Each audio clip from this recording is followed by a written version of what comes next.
So my dear student, welcome to the second part of the video, whereby I'm going to complete the part D, so that you can be able to get our full marks there. And in part D, you can see what we are being told, that the sum is less than 8. The probability that the sum is less than 8.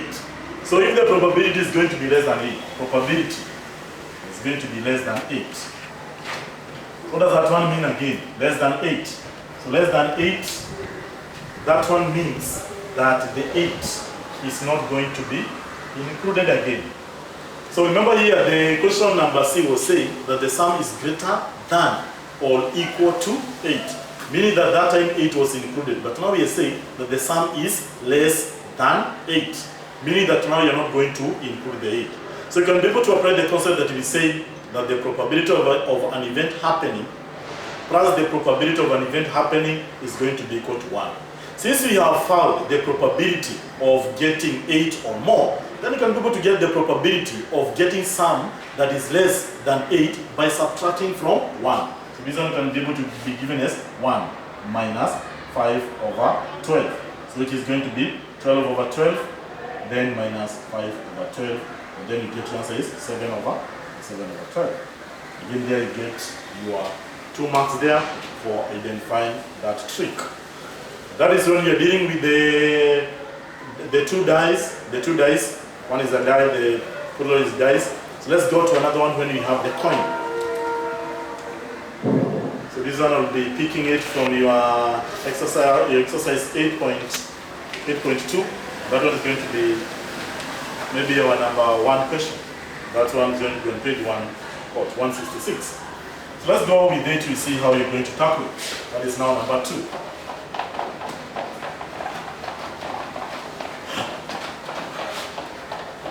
So in this number 2, see what is going to happen. So in number 2, what are we talking about? So in number 2, you're told that you have an unbiased coin and then it's drawn twice, and the outcome, you have an unbiased coin, is drawn twice, and the outcome is recorded as head or tail. Then, question number 1, you're told draw the possibility diagram to show the possible outcome. So you have the coin, which is not biased, meaning the two results that are not determined. The first draw is independent of the second one. Then you are told to come up with the possibility diagram to show what are the possible number of the outcomes that can result from the table or from the experiment that you're going to have. So in this case, in our number 2, what you need to be able to draw again is a table whereby it's going to have the first what? The first draw being horizontal. The first draw. Then on the vertical one, we have the second draw. Yeah. Remember, you need to draw. We have how many? We have 2 outcomes. Remember, we said that the drawing of a coin is equiprobable or equally likely. The 2 results is either you get a head or you get a what? You get a tail. Then you get a head, you get a what? A tail there. Those are the only possible number of the results that you can be able to get. So what are going to be the possible number of the outcomes when you draw this coin? So if those are the results, then you say, in the first draw, maybe in the first draw you get a head, then in the next draw you also get a head. Or if not that way, in the first draw you get a tail, then in the second draw you get a head. Then you can also get the first draw you get a head, then the second draw you get a tail. Then finally you can get the first draw, you can get a tail, then in the second case you can also get a tail. So meaning if you shade this one, this is only the least number of the possible outcome. At the end of the day, if you perform this one, you can have how many? 4 possible number of the outcomes that you're going to have. So coming with that table is going to assist you to be able to answer the question that are going to be shown in my next slide. And see what you're told. Find the probability that the coin shows the same face. That is either head or tail. Because we are told that you find the probability that the coin shows the same face. So how many outcomes are going? So I'll say the total number of outcome, total, are 4. But now here we want a scenario whereby you get, either you get probability, head, there, 2, or you get tail. So you need to be able to count them. How many are they going to be? So that scenario is 1 or 2. So this one is 2 over 4, which gives us what? 1 over 2. Then by so doing, get your 2 marks. Then in my number 3, you can see again what you are taught, that the coins both shows heads. Yeah? The coin, in both cases, they show the what? Both cases, they show the head. Both cases, in the first draw is a head, then in the second draw is a head. So that is the probability of only getting head. So what is going to be the probability of the 2 coins showing both heads? And that is only head. It's only one of them. Out of how many? Of 4. There you can be able again to identify that one, you get your 2 marks. Then there is at least one head. So that is number 3. I want to emphasize, when they say at least, what is the meaning of the word at least? At least you mean is from. Meaning is starting from there. So meaning, if they say at least one head, so it is one head and above. Meaning you can also get one. Even where you have the 2 heads. When you have 2 heads, we are going to count it. So meaning this one is going to be at least one head. So at least one head, you can be able to see it's going to be the probability. Either you get head, tail, okay? Or if not that one, you get tail, head. Or if not that one, you get head and a head. Because you have been told the word at least. That was the keyword there. At least. So it means, what is the probability of getting at least one head? So it is starting from 1 going up. So if you get 1 head, well and good. If you get 2 heads, then also that one should be good there. So how many are they? You have this one head tail, that is 1, then tail head 2, and then head. These are going to be 3. It's going to be 3 over 4. Then in the next one we are told they find the probability where there are no heads. Where there are no heads. So if that is the case, if you are told no head, the probability of getting no head then means in the first coin you get a what? In the first coin you get a tail. In the first draw you get a tail, then the second draw you also get a tail. This one, that's where you can have a scenario whereby there are no heads that are going to be there. That is going to be how many you can count them, or if not that, you can also apply my concept whereby you say at least one head.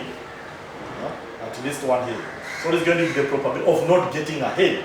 So it can be the probability of an event happening plus the probability of an event happening is equals to 1.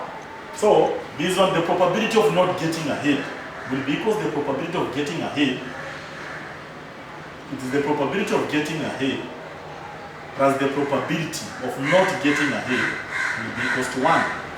But you have seen the probability of getting at least a head is what? Is 3 over 4. So if you want the probability of not getting a head, you should get 1.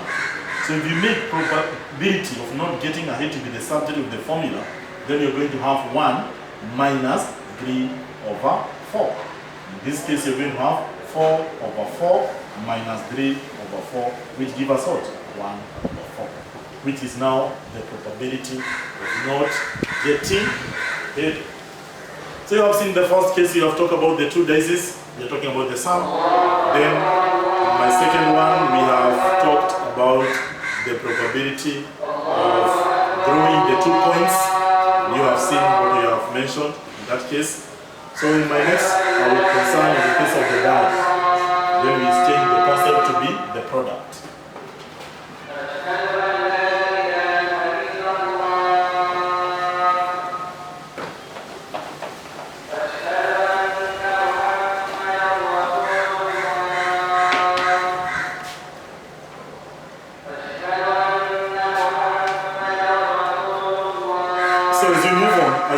Let's continue. Let's still continue there. We are saying that's now my example number 3.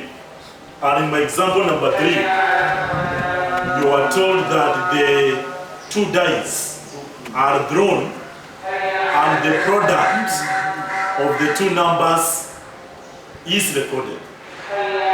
draw the suitable possibility diagram to show the possible outcome. So this time you're going to talk about the product of the sum. So you continue the way you draw it.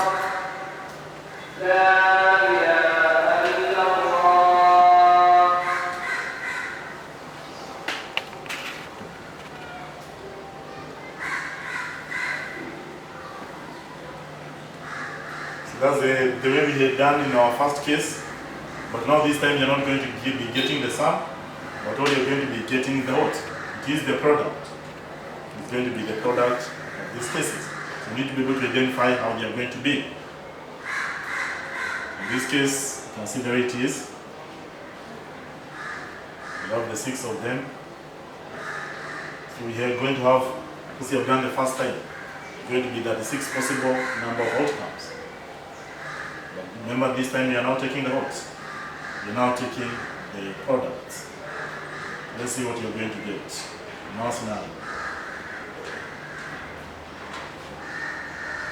So with the product that you have done again, it is you to take the product now. It is going to be 1 times 1, that is 1. 2 times 1 is 2. 3, 4, 5, and 6. Then again we have 2, 1 times 2, that is 2. 2 times 2 is 4. Then 3 times 2 is 6. Then 4 times 2, 8. Then 10. Then 12. Same case again, 1 times 3, 3. You have 6. You have 9. You have 12. You have 15. You have 18. Then again this is 4. 2 times 4 is 8. 12. 4 times 4 is 16. Then 5 times 4 is 9. 5 times 4 is 20. Then 6 times 4 is 24. Then you have 5. Then you have 10, 15, 20, 25, and then you have that. Then finally you have 6. You have 12. You have 18. You have 24. Then you have 30, and then you have 36. So you can maybe see again what we are talking about. If you shade this one, because these one are showing us the possibility outcomes. Then you also again shade this one. So what you're going to have is 36 possible number of outcomes again. So what are the question trying to show us is that we are told that find the probability that the product is 1. Find the probability that your product is going to be 1. So out of those ones, so which one is giving you that the product is 1? Just check in your outcome. Remember, the only thing that we are assessing is getting the possible number of the outcomes. So again, just like we said, you're going to be 36 total outcomes are going to be 36. Because of the 6 times 6. Then again, which one is going to give us the product being 1? Is the product being 1. And it's going to be how many? And it's going to be 1 over 36. Because you have only have one result being equal to 1. Here you're given being what? Being given 1 mark. Then notice the product that the answer is 7. So you can see all our outcome. There is no way you can be able to get 7. So we are sure that in this all possible outcome, there is no where you're going to get 7. So this one is going to be, probability of getting a 7 is going to be 0 over 36, which will give us what? Then in my number 2, you can see what you're told that the product, in my next one, you can literally see you're told that the product is greater than or equal to 4. So what is the probability that the product is greater than or equal to 4? The probability is greater or equal to 4. So that's only the concept that I need you to be able to understand. That is greater than or equal to 4. So it is you to be able to count them. Then you see which one are going to be greater or equal to 4. Meaning you have to include the 4. You have to include 4 where yes. Then in the next one, you're going to be told whereby you're going to complete, and you're told that the product is a prime number, and then the product is a square number. So with that one, you're going to do it on your own, and after that, I'm giving you the assignment there, and you can see the assignment is going to be on that page. So we'll do question 3 and 4, and with those few remarks, our lesson comes to an end, and I am out. Thank you.